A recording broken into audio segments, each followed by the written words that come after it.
Saleeg is an Arabic chicken rice dish. It's a twice cooked chicken that's first boiled to make a stock and then broiled in the oven to crisp up. It's served over creamy rice that's cooked in the chicken stock along with milk and butter. It's creamy, it's rich, and it's extremely comforting food. And we'll find out if it appeals to the Indian palate, so watch till the end. Horns up and welcome to a brand new episode of Headbangers Kitchen. Folks, if you know me, you know that I love chicken and rice in any form. And the beautiful thing is every cuisine has one if not multiple versions of chicken rice.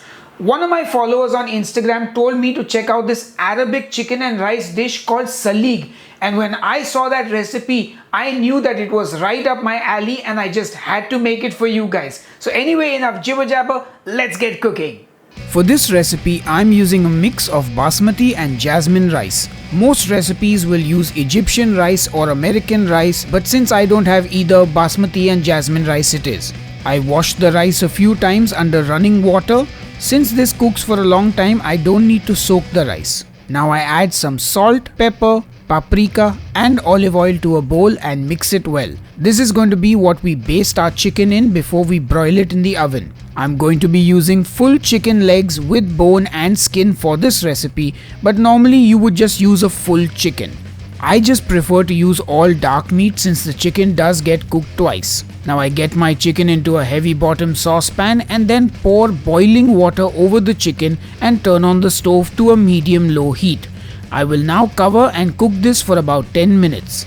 I open the lid and I use a strainer to remove any chicken funk that might have been there and float it to the top. Now in go my aromats, 3 green cardamoms, 4 cloves, a whole bunch of peppercorns, a small stick of cinnamon, a few tiny bay leaves, and finally a teaspoon of salt. I cover it and let it cook for another 10 minutes. Now it's time to remove the chicken legs from the pot, and we're also going to remove all the whole spices. You can keep them in if you like and remove it while you are eating if you want a stronger flavor of them in the broth. I add my washed rice now to the broth and then cover it and let it cook. Make sure to open it up every once in a while and give it all a good mix to make sure there is enough liquid and the rice isn't sticking to the bottom of the pot. Once the rice has been cooking for 10 to 12 minutes, I'm going to open it up, add in about a cup of milk and about 50 grams of butter. Give it all a good mix and let it continue cooking. Once the rice has fully cooked and is super tender in consistency, I'm going to taste it for seasoning and for texture. I add some black pepper, some onion powder because I forgot to add an onion when boiling the chicken, some MSG, some salt, and then I give it another taste. I cover it and continue to let it cook. Finally, my rice is done after another 5 minutes. I add some more milk to loosen it up a bit because it's quite dry now. Normally there is a lot more liquid, like it is close to soupy almost, but I don't want it that liquid. That's why I'm not adding more milk or water. I'm happy with this consistency of rice. It's nice and creamy and not too liquid. And my rice is now pretty much done. I turn my oven on and put it on the broiler setting at the highest temperature. I get those chicken legs on a baking tray lined with foil for easier cleanup, and now I brush those legs with that amazing paprika and pepper spiced oil. Since this oil already has salt, it also seasons the chicken skin nicely.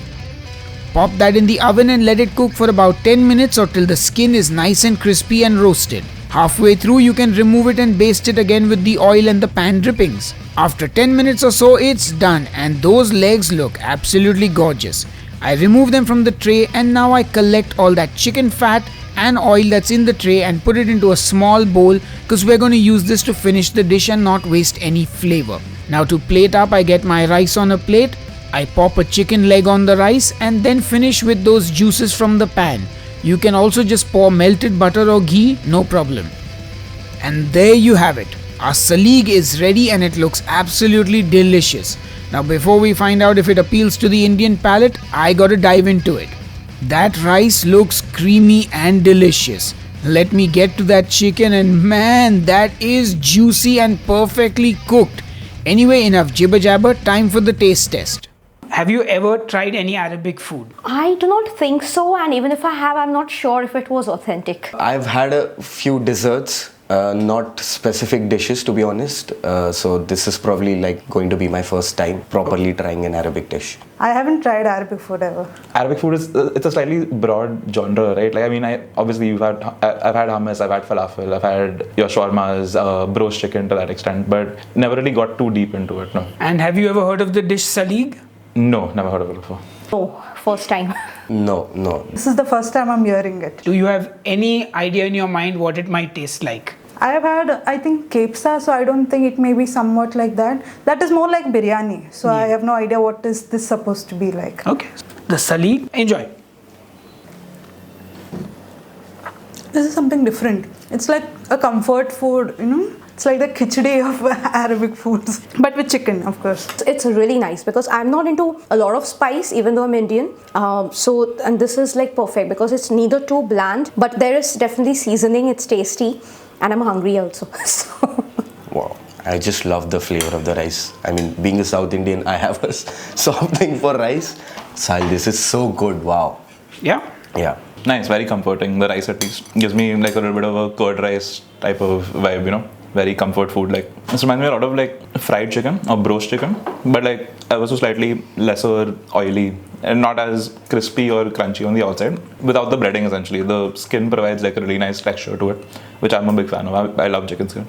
How would you rate this on a scale of 1 to 10? Around 7.5. 8. Up there with like a good 9 on 10. Definitely 10. 10 being the highest. Right? Yes. Yes, definitely. I'm really enjoying it, and I hope I will be allowed to finish the whole thing. Yeah, that plate is yours. Yes, so that should tell you I really loved it. Awesome. Thank you. Hey guys, yes, I know I forgot to put the onion when I was boiling the chicken, and I know I should have made the rice a little more liquid in consistency, probably put a little more milk, but I wanted a slightly drier rice texture, so that's what I went for. Let's taste it now. That is just heaven on a plate. Creamy, yummy rice flavored with that beautiful chicken stock, and of course the crowning glory, the chicken. Chicken skin, man. Why do Indians remove the chicken skin? We should cook all our chicken dishes with chicken skin. Anyway, if you enjoyed the video, please smash that like button, subscribe to the channel, and a big thank you to everyone who supports me on Patreon and my YouTube channel memberships. Without you guys, these videos would not be possible. I'm gonna go finish eating and see you on the next episode of Headbangers Kitchen. Cheers and keep cooking.